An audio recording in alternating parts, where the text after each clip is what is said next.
Bạn thân rủ đi leo núi đêm thì gặp chuyện bất ngờ. Tôi lại bị bạn thân đẩy ra làm bia đỡ đạn. Mãi đến sau khi mất, tôi mới biết. Tất cả đều do cô ta sắp đặt từ đầu. Được sống lại một lần nữa, tôi sẽ khiến cô ta phải trả giá máu.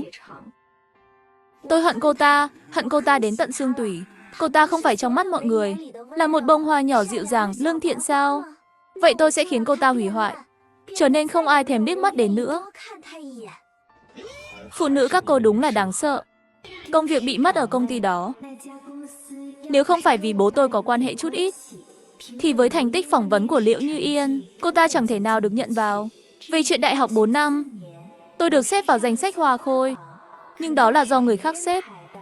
Còn về nam thần, thì lại là Liễu Như Yên tự mình ảo tưởng. Tôi và bố chẳng có gì cả. Có một số người đúng là vô ơn. Ngay lúc này, hai người vừa được cử đi tìm tôi, thở hổn hển chạy trở về. Anh Dương, phía dưới có một nhóm người đang chạy lên.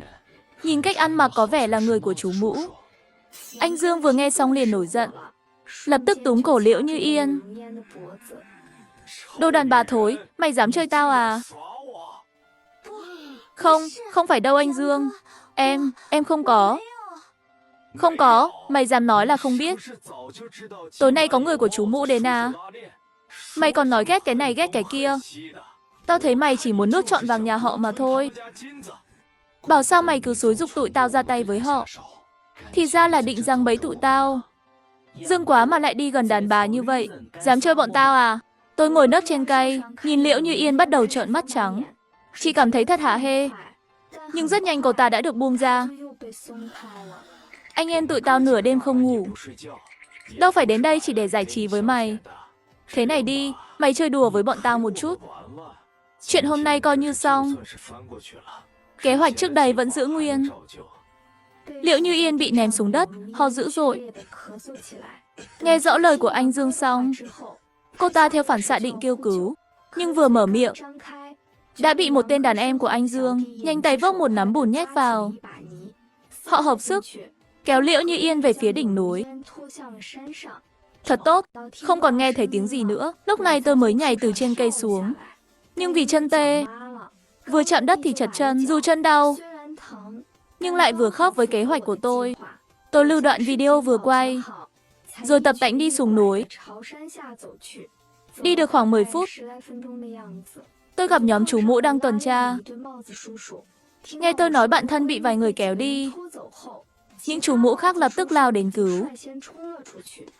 Có 3 người cả thảy, nhất định không để bọn chúng chạy thoát. Nửa tiếng sau, cuối cùng tôi thấy Liễu Như Yên trong vòng tay một chú Mũ. Cô ta đầu tóc bù xù, đã bất tỉnh từ lâu, khóe miệng đầy máu lẫn với bùn, đen ngòm. Chiếc quần ống rộng viền lụa của cô ta đã bị xé thành từng mảnh, quần áo cũng đầy bùn đất. Xin lỗi, khi chúng tôi đến thì cô ấy đã... Không sao đâu, không trách các anh, là cô ấy không may thôi. Vì bị trật chân, khi xuống núi, tôi được chú Mũ cõng suốt đường. Một nhóm chú Mũ hộ tống 2 cô gái trẻ đẹp. Phía sau còn áp giải 3 gã đàn ông khả nghi. Đội hình thu hút sự chú ý như vậy, rất nhanh đã được mọi người đăng lên mạng. Khi chúng tôi đến bệnh viện, truyền thông và phóng viên đã tụ tập đông đủ. Rất nhiều điện thoại đã sẵn sàng quay phim. Chỉ chờ Liễu Như Yên tỉnh lại. Tôi cứ nghĩ mình chỉ bị chật chân, nhưng kiểm tra xong mới biết là bị nứt xương.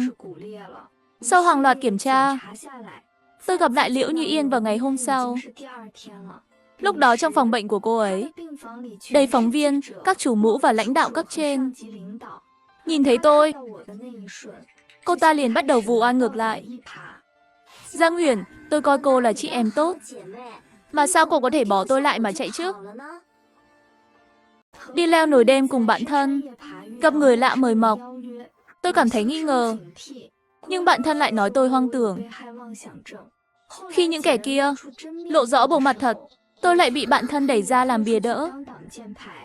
Chịu đủ nhục nhã, ngạt thở. Còn bạn thân thì được cứu.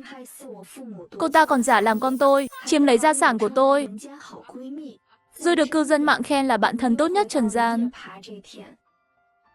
Khi mở mắt ra, Các cậu cũng định leo núi đêm để ngắm bình minh à? Âm thanh đã khắc sâu vào xương tủy, khiến tôi dựng tóc gáy. Ba người này chính là những kẻ đã tấn công tôi. Tôi cảnh giác và từ chối ba người đàn ông. Liệu Như Yên lại không để ý? Ôi, Tuyền Uyển, ba người đó nhìn rõ là sinh viên đại học mà. Làm sao có thể làm những chuyện như vậy được? Tôi nghĩ cô bị hoang tưởng thôi. Liệu Như Yên khoác tay tôi, vừa cười, vừa vẫy tay chào ba người đang đi tới. Nhìn cánh tay, có hình xăm nổi bật. Tôi bắt đầu nghi ngờ. Hình xăm rõ ràng như vậy, tại sao Liễu Như Yên lại cố tình không nhìn thấy?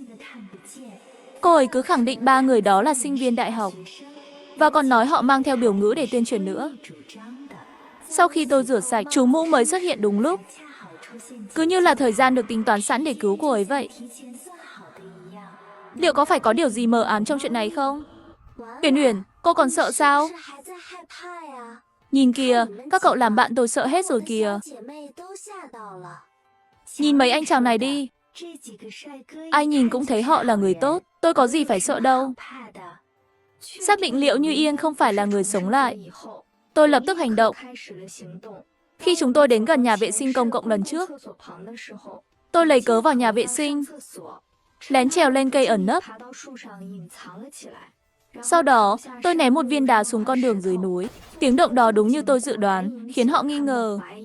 Liễu Như Yên vội vàng chạy vào nhà vệ sinh, mở từng cánh cửa để tìm. Khi phát hiện tôi không có trong đó, cô ấy trở nên hoảng loạn. Chuyện gì vậy? Sao lại chạy mất rồi?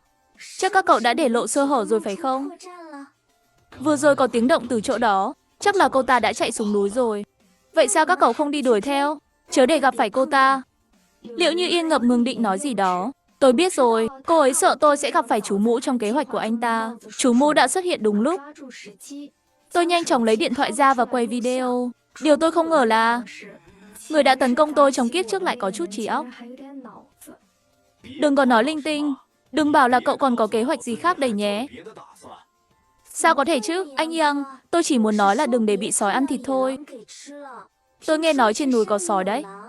Hơn nữa, nghe tiếng động, anh ấy không đi đường lớn. Liễu Như Yên dường như đã quay lại đúng lúc.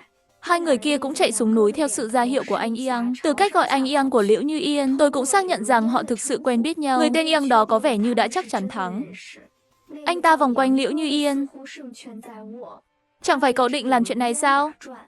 Không phải định để bọn anh làm một chút rồi sau đó đẩy cô ta xuống núi sao? Để cô ta ngã xuống núi à? Thật sao? Tôi khá tò mò.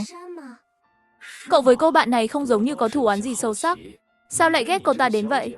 Không sai, nếu Liễu Như Yên tham lam tiền bạc, cô ấy hoàn toàn có thể trực tiếp tấn công tôi. Nhưng sao cô ấy lại cố tình để người khác làm ông hề tôi, rồi mới ra tay tấn công tôi? Vì tôi ghét cô ấy. Nếu không phải vì cô ta, vì tôi ghét cô ta, giá mà không phải vì cô ta, vị trí tôi yêu thích đã không bị mất, tôi cũng sẽ không bị chìm nghỉm suốt 4 năm qua. Rõ ràng tôi còn đẹp hơn cô ta. Sao cô ta lại có thể lọt vào danh sách hoa khôi? Còn tôi thì không. Còn có cha của chàng trai đẹp trường chúng tôi. Rõ ràng là tôi mới là người để ý đến anh ấy trước. Anh ấy cũng có cảm tình với tôi. Nhưng rồi cô ta lại phải đi khoe khoang, khiến cho cha anh ấy đổi lòng. Và tôi đã trở thành trò cười.